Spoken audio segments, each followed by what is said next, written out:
Welcome back to Takeout. There's been some serious criticism on how the Department of Justice, that's putting it mildly, has so far handled the Epstein files. On Monday, members of Congress, we just learned late this afternoon, will be able to begin reviewing unredacted versions of those Epstein files. CBS News Justice correspondent Scott MacFarlane joins me now.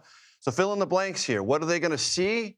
And in what form? And can they take it away? Or do they have to take notes? How is it going to help play out? You go into a secure room at the Department of Justice. They call it their reading room, and you have access to all of the files compiled and held by the Department of Justice. Released and unreleased. Is that correct? That's key. The unreleased ones are viewable. They can look at the released ones on their phones right now if they wanted to, but they get access to the ones that have been either redacted or just have been kept out of view altogether.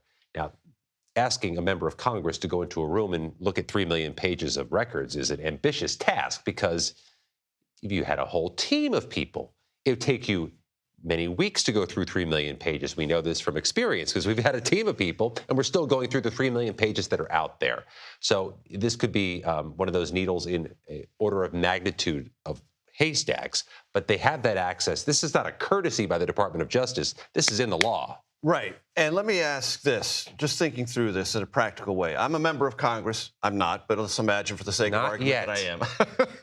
And I go in and I say, I want this and that and this. I come in with a specific list. Are they obligated to do that? Or I say, no, here's your 3 minutes, find it on your own?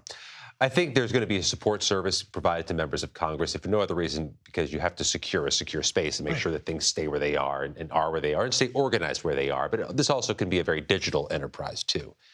But the functioning of this website where they have the 3 million pages that are currently posted has been an imperfect operation, to put it charitably. We learned today the Department of Justice has pulled down more than 9,500 pages of those records because either things were redacted that shouldn't have been or things that should have been redacted weren't.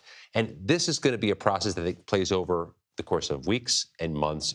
What's just in public view now? Another practical question comes to my mind. Can a member of Congress send a designated staffer to the Department of Justice to do this work?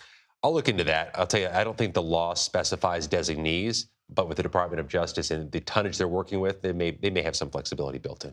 Scott MacFarlane, thank you.